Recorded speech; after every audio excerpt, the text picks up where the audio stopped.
See you, hello everyone, I am Chakra, direct selling coach and business trainer. Welcome back to our channel. आज म तपाईहरुको लागि एकदमै powerful topic लिएर आएको छु र जुन टपिकको नाम चाहिँ तपाईको नेमलिस्ट कसरी बनाउने र नेमलिस्ट बनाउँदाखेरि के कुरामा ध्यान दिनुपर्छ र नेमलिस्ट एउटा कुन किसिमको बनाइन्छ यो फुल तपाई एउटा डिटेल आजको यो भिडियो पाउनुहुन्छ र यो भिडियो तपाई लास्टसम्म हेर्नु होला र यो भिडियोलाई लाइक र सब्स्क्राइब पनि गर्न नभुल्नु होला र म चाहिँ भिडियोलाई स्टार्ट गर्छु।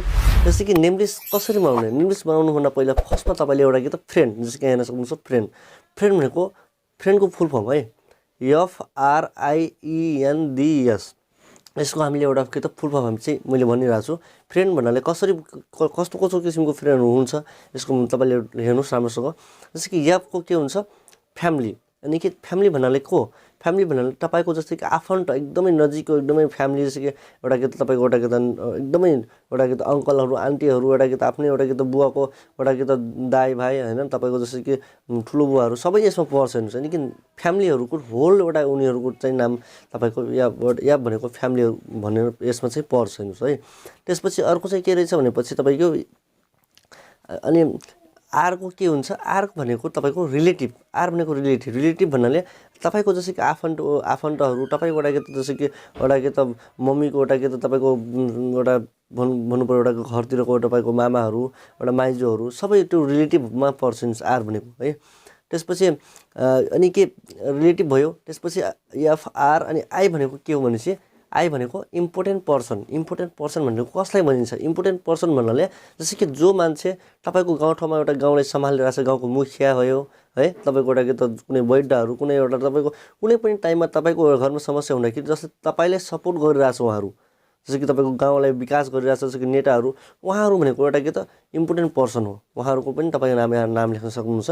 त्यसपछि तपाईको FRI को भइसक्यो। त्यसपछि ई को के हुन्छ ई को भनेपछि इनमी ई भनेको इनमी भन्नाले जस्तै कि आजको टाइममा थुप्रै एउटा तपाईले केही काम गर्दाखेरि कहिलेकाहीँ झगडा हुन्छ कहिले कसैसँग तपाईको दुश्मनी हुन्छ तपाईको उराउको तपाईको बारेमा कोही मान्छे कुरा काट्छ भनेपछि उहाँहरुको नाम पनि यहाँ लेख्न सक्नुहुन्छ किनभने चाहिँ कहिलेकाहीँ एउटा समस्या परेको बेलामा पनि तपाईको उनीहरु पनि सपोर्ट गर्छ भने चाहिँ के भन्छ नि दोस्त बना के अच्छा होता है तो दुश्मन की बनाना भन्छ हैन। त्यसले एउटा के त हामी दुश्मनले पनि तपाईले कहिलेकाहीँ साथ दिन्छ भने दुश्मन भन्नाले त्यस्तो हैन कि नेगेटिभ एउटा कन्सेप्टले हैन कि एउटा कि तपाईले कहिलेकाहीँ तपाईले एउटा उसको कुरा मन नपरेको मान्छे तपाईको कुरा उसको मन नपरेको यस्तै के कारणवश उनीहरु तपाईप्रति एउटा के त बोलटोल हुँदैन भन्नाले पनि एउटा के त त्यस्तो मान्छेको पनि तपाई यसमा नाम लेख्न सक्नुहुन्छ एउटा एनिमीमा। त्यसपछि FRIE भइसक्यो। त्यसपछि एन भनेको नाइस बोर भन्छ नाइस बोर भनेको तपाईको छिमेकी छिमेकी भन्नाले के बुझिन्छ छिमेकी भन्नाले तपाईको हरेक टाइममा जस्तै कि कहिलेकाहीँ तपाईको घरमा बिहे भयो हरेक टाइममा तपाईले सपोर्ट गर्छन् हैन छिमेकीहरु कहिलेकाहीँ तपाईको घरमा केही चोर केही कुनै एउटा के त तपाईको घरमा झै झगडा भयो त्यो टाइम पनि हेल्प गर्छन् छिमेकीहरु भनेपछि त्यो टाइममा सपोर्ट गर्ने हरेक आफ्नो गाउँ ठाउँको छिमेकीहरुको पनि यसमा तपाईको नाइस बोरमा तपाईले नाम लेख्न सक्नुहुन्छ। त्यसपछि तपाईको एउटा के त FRIEND को के हुन्छ डेभलपमेन्ट पर्सन डी भनेको डेभलपमेन्ट पर्सन भन्नाले के बुझ्न्छ डेभलपमेन्ट पर्सन भन्नाले जस्तै कि तपाईको कोही डाक्टर हुन्छ है तपाईले एउटा के त बिमारी हुँदाखेरि त्यो सपोर्ट गर्छ हैन कोही टिचर हुन्छ तपाईको बच्चाहरुलाई पढाउँछ है उहाँहरुको पनि नाम लेख्न सक्नुहुन्छ। त्यसपछि तपाई एउटा कुनै वकिलहरु एउटा यानि कि विकसित भएको मान्छेको नाम लेख्न सक्नुहुन्छ त्यो भनेको डेभलपमेन्ट पर्सन हो। त्यसपछि FRIEND यस भनेको के हो स्ट्रेन्जर पर्सन यस भनेको स्ट्रेन्जर पर्सन भन्नाले के बुझिन्छ स्ट्रेन्जर पर्सन भन्नाले तपाईको जस्तै कि कहिलेकाहीँ तपाईले एउटा के त यात्राको क्रममा कसैले तपाईले एउटा के त बाटो देखाइदियो कसैले एउटा तपाईकोसँग चिनजान भयो भनेपछि उहाँहरुको नाम पनि यसमा लेख्न सक्नुहुन्छ एउटा यसलाई भन्छ स्ट्रेन्जर पर्सन। यो भनेको फ्रेन्डको तपाईको एउटा के त फ्रेन्डको के हो तपाईको फुल फर्म हो। त्यसपछि तपाईको अब जस्तै कि नेमलिस्ट बनाउँदाखेरि नेमलिस्ट कति प्रकारको हुन्छ त है नेमलिस्ट कति प्रकारको हुन्छ यसको विषयमा तपाई यहाँ हेर्न सक्नुहुन्छ। नेमलिस्ट भनेपछि तपाईको 3 टाइपको हुन्छ है 3 प्रकारको हुन्छ के नेमलिस्ट भने चाहिँ फर्स्टमा रहेछ तपाईको हट लिस्ट भन्छ हट लिस्ट भनेको एकदमै नजिकको साथीहरु अब यो मैले फुल फर्म त भने तर त्यसमा तपाईको एकदमै नजिकको साथीहरु को तपाईको एउटा के त रिलेटिभहरुको उहाँहरुको नाम तपाईले एउटा के त हट लिस्टमा लेख्न सक्नुहुन्छ जो भनेपछि हरेक दिन तपाईसँग भेटघाट हुने उहाँहरुको नाम चाहिँ तपाईको हट लिस्टमा लेख्न सक्नुहुन्छ। त्यसपछि वार्म लिस्ट भन्छ सेकेन्डमा रहेछ वार्म लिस्ट भनेपछि तपाईको जस्तै कस्तो हुन्छ भनेपछि हरेक टाइममा कहिलेकाहीँ तपाईँको कस्तो हुन्छ कि मतलब 1-1.5 महिनापछि कहिलेकाहीँ भेट हुने है त्यस्तो साथीहरू त्यस्तो रिलेटिभहरूको त्यसको नाम लेख्न सक्नुहुन्छ तपाईँको वार्म लिस्टमा। ठिक छ। त्यसपछि तेस्रोमा रहेछ तपाईँको कोल्ड लिस्ट। कोल्ड लिस्ट भनेपछि कस्तो कस्तो भन्नाले कोही जस्तै कि 1-1.5 वर्षपछि अचानक एउटा भेट हुने है त्यस्तो एउटा कि त अपरिचित त्यस्तो उहाँहरूको चाहिँ तपाईँको कोल्ड लिस्टमा नाम लेख्न सक्नुहुन्छ। यो भनेको 3 किसिमको हुन्छ तपाईँको नेम लिस्ट। त्यसपछि तपाईँको अब नेम लिस्ट बनाउँदाखेरि के कुरामा ध्यान दिनु त है। नेम लिस्ट भनेपछि हरेक टाइम के कुरामा ध्यान दिने भनेपछि यहाँनिर हेर्न सक्नुहुन्छ।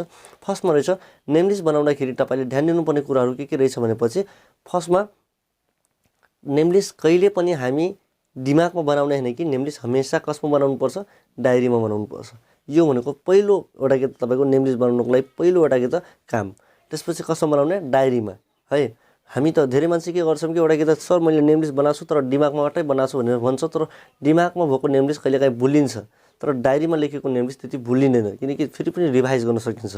त्यसैले हमेसा नेम लिस्ट बनाउँदाखेरि कसमा बनाउनु डायरीमा। अनि सेकेन्डमा रहेछ के हमेसा लिस्ट बनाउँदाखेरि कसैले पनि जज गर्ने हैन। हामी लिस्ट बनाउँदाखेरि के गर्छौं कि यो मान्छे हामीसँग काम गर्न आउँछ, यो मान्छे हाम्रो बिजनेसको प्लानहरु बुझ्छ अनि यो मान्छे एउटा कि त तपाईले हेल्प गर्छ, तपाईको कुरा सुन्छ भनेर पहिले हामी जज गर्छ। यो मान्छे सुन्छ यो मान्छे सुन्दैन पहिले हामी जज गर्न थाल्छौं। त्यसैले जज चाहिँ कहिले पनि नगर्नुस् है। यो भनेपछि तपाईको एउटा कि त नेम लिस्ट बनाउने दोस्रो हो। अनि तेस्रोमा के रहेछ भनेपछि तपाईको नेम लिस्ट बनाउँदाखेरि हमेसा हामीले कहिले पनि एउटा जोइनिङ गराउँछु भने त्यो किसिमले एउटा के त नेम लिस्ट नबनाउने। तपाईको काम हो जोइनिङ गराउने हैन कि तपाईको काम हो तपाईको नेम लिस्ट बनाउने। नेम लिस्ट भनेको ओन्ली तपाईको डायरी र पेन लिएर तपाईको टोटल एउटा के त तपाईको नाम एउटा उसको एड्रेस सबै चीज त्यो लेख्ने मात्रै हुनुस् है। अनि नेम लिस्ट बनाउँदाखेरि फर्स्ट कसरी सुरुवात गर्ने नेम लिस्ट है सुरुवात गर्ने तरिकामा सिकाइरा छु। जस्तै कि नेम लिस्ट कसरी बनाउने। नेम लिस्ट बनाउँदाखेरि फर्स्टमा तपाई एउटा के त रिलेटिभ बनाउने है।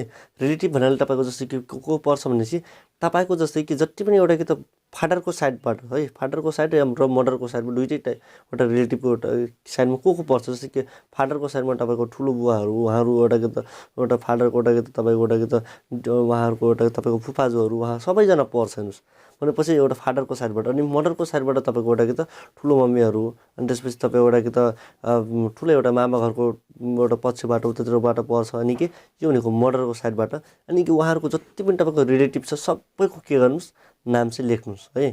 नाम चाहिँ लेख्नुस्। यो भनेको एउटा नेम लिस्ट बनाउन पहिलो एउटा स्टेप हो हेर्नुस् यो तरिकाले बनाइन्छ।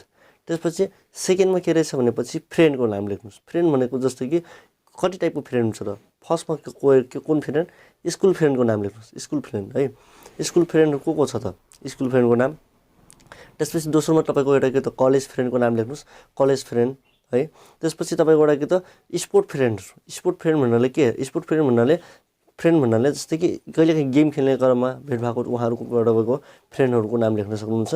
त्यसपछि अर्को चाहिँ तपाईको पार्क फ्रेन्डहरू जस्तै कि कहिलेकाहीँ पार्कहरू घुम्न जानुहुन्छ कुनै ठाउँमा टुर घुम्न जानुहुन्छ भने त्यो ठाउँको एउटा फ्रेन्डसँग चिनजान भएको छ भने चाहिँ उहाँहरूको नाम लेख्न सक्नुहुन्छ फ्रेन्डमा।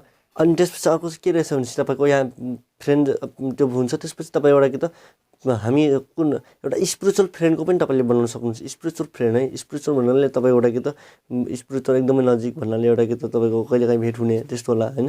त्यसपछि अर्को चाहिँ तपाईको एउटा के त फोनबुक फ्रेन्ड है फोनबुक फ्रेन्डको पनि तपाईँ एउटा के त लिस्ट बनाउन सक्नुहुन्छ। फोनबुकमा तपाईको कतिवटा नामहरू कतिजनाको नम्बर सेभ गर्नु भएको छ पहिला लगभग तपाईको कति वर्षको सिम छ त्यो हेरेर तपाईले एउटा के त फोनबुक फ्रेन्ड पनि बनाउन सक्नुहुन्छ।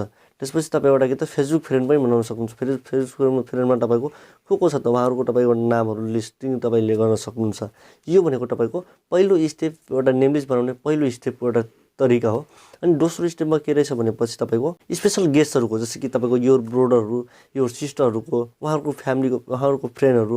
त्यसपछि कतिवटा तपाईको ब्रदर सिस्टरहरू छ मामाको घरमा अथवा तपाईको फुपाजुको घरतिर सबै तपाईको एउटा के त ब्रदर सिस्टरहरू को छ त उहाँहरूको तपाईँ एउटा के गर्न सक्नुहुन्छ नाम लिस्ट लेख्न सक्नुहुन्छ।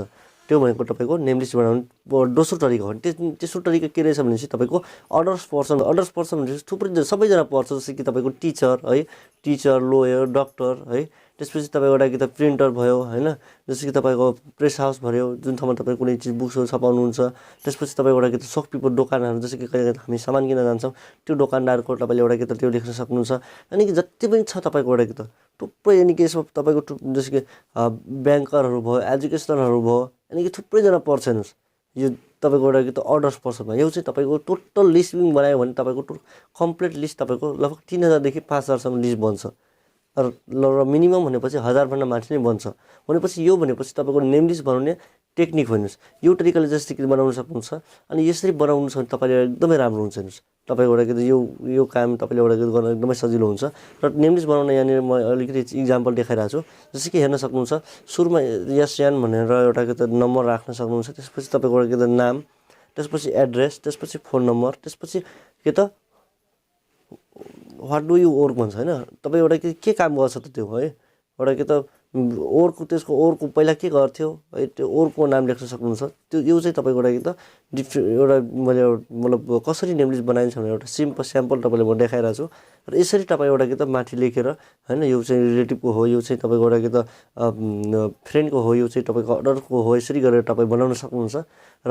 यो भिडियो तपाईलाई कस्तो लाग्यो राम्रो लाग्यो भने सब्स्क्राइब गरेर बेल आइकन प्रेस गर्न नभुल्नु होला र आजको टाइममा यो जुन भिडियो आज म तपाईलाई दिइरहेको छु यो तरिकाले एउटा के त अझसम्म सेट कुनै नेपालको कुनै पनि त्यस्तो एउटा के त युट्युब च्यानल तपाईले पाउनुहुन्न यसरी तपाईको एउटा राम्रो तरिकाले सिकाएको बुझाएको र डाइरेक्ट सेलिङमा तपाई सक्सेस हुन चाहनुहुन्छ र यो भिडियो तपाईले त्यस्तो मान्छेले शेयर गर्नुस् जो मान्छेको बिजनेस एकदमै लो छ या जो मान्छेको बिजनेस एकदमै चाँडै ग्रो गर्न चाहन्छ भने त्यो मान्छेले तपाईले यो भिडियो शेयर गर्न सक्नुहुन्छ र यस्तै भिडियो म हरेक टाइम यो च्यानलमा ल्याउने गर्छु र यो च्यानललाई फलो गर्नु होला र म चाहिँ नेक्स्ट भिडियो मिल्छु त्यहाँसम्म मलाई thank you so much it's all the best भन्न चाहन्छु